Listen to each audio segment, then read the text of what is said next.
আজ দক্ষিণ চব্বিশ পরগনা মগরাহাট পদ্মপুকুরে আরজিকর কাণ্ডের জন্য পথে নামলেন পথের দাবির সহযোগিতায় আপামর জনগণ।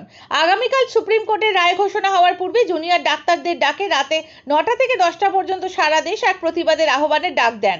আর প্রতিবাদে সারা দেশের বিভিন্ন প্রান্তে মোমবাতি নিয়ে প্রতিবাদে নামেন বিভিন্ন সচেতন মানুষ। শিশু থেকে নারী, বৃদ্ধা থেকে যুবক যুবতীদের চোখে পড়ার মতো ভিড় লক্ষ্য করা যায়। আজ এই আন্দোলনে সামিল হন মগরাহাট 1 নম্বর ব্লকের পদ্মপুকুর অঞ্চলের যুবক যুবতী ও শিশু থেকে সকলেই। তারা 9টা থেকে 10টা 1 ঘন্টা এইভাবে রাস্তা বন্ধ করে প্রতিবাদে সামিল হতে দেখা যায় মোমবাতি হাতে নিয়ে। বিভিন্ন স্লোগানের মধ্যে দিয়ে তারা মুখরিত করে তোলেন। দেখুন সেই ছবি।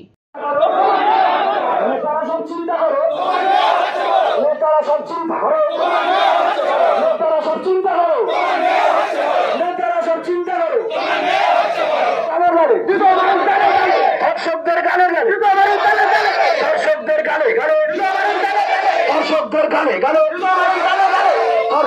গালে গালে গালে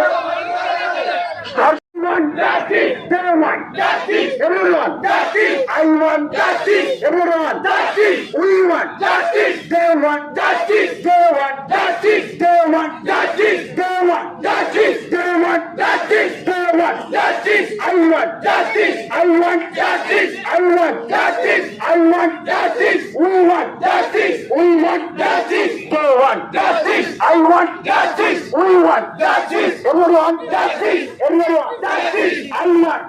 এর মতো সারা রাজ্যে যে জুনিয়র ডাক্তার ফোরামরা কল দিয়েছে জাস্টিস ফর আরজিকর, ঠিক রাত্রি 9টা থেকে রাত্রি 10টা পর্যন্ত সারা রাজ্য জুড়ে বাড়ি এবং বাজারে আলো অফ করে দিয়ে মোমবাতি হাতে নিয়ে প্রত্যেকে এলাকায় জাস্টিস ফর আরজিকরের দাবিতে বিক্ষোভে সামিল হওয়া।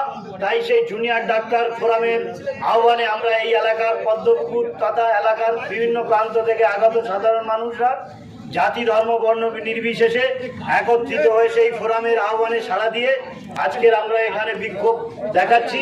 আমরা আর এই বিক্ষোভ ঠিক 2 মিনিট চালাবো, 58 হয়ে গিয়েছে। আজকের খুব অদ্ভুত একটা ব্যাপার লাগছে। এই আমরা সবাই চাইছি জাস্টিস ফর আরজিকর। একমাত্র দেখলাম সিবিআই মিছিল করতে বাকি আছে, বাকি সবাই মিছিল করে নিয়েছে। মানে যারা বিচারের ভূমিকা পালন করবেন, তদন্তে হেল্প করবে, তারাও দেখছি মিছিল টিছিল করছে বা মিছিল করা হয়ে গেছে। বাকি সিবিআই বাকি আছে। আজকের এই সভা থেকে আমরা এ দাবিও করছি জাস্টিস ফর আরজিকরের পক্ষে সিবিআইও একটা মিছিল করে নি, কিন্তু যেন কোনোভাবে যে নির্যাতনের শিকার হয়েছিল যে তিলোত্তমা, সে কোনোভাবে এই অন্যায় থেকে অন্যায়ের বিচার পায়। আমরা আর ঠিক 2 মিনিট এই বিক্ষোভ চলবে। আপনারা জানেন জুনিয়র ডাক্তার ফোরামের পক্ষ থেকে যে আহ্বান দেওয়া হয়েছিল সারা রাজ্যে জুড়ে ঠিক একই সময়ে সারা রাজ্যে এই রকম অবস্থান চলছে। আমরা সমস্ত কিছু রাজনীতির ঊর্ধ্বে উঠে আমরা শুধু আরজিকরের বিচার চাই না, আমরা কামদুনিরও বিচার চাই, আমরা কাকদ্বীপেরও বিচার চাই, আমরা মহিলাদের নিরাপত্তা চাই, আমরা হাতরাসেরও বিচার চাই, প্রতি 16 মিনিটে যে নারী ধর্ষিত হচ্ছে তারও বিচার চাই, নারীদের নিরাপত্তা চাই। নিউজটি নিবেদন করছে আহমেদ এন্টারপ্রাইজ। স্থান মগরাহাট সেনপাড়া মোড়। কলকাতার থেকে কম দামে পেয়ে যাবেন আধুনিক ডিজাইনের মার্বেল, টাইলস, গ্রানাইট, রং, স্যানিটারি পাইপ লাইনের যাবতীয় সামগ্রী। শীঘ্রই চলে আসুন, যোগাযোগ করুন এই নাম্বারে 9734016596, 8926036616।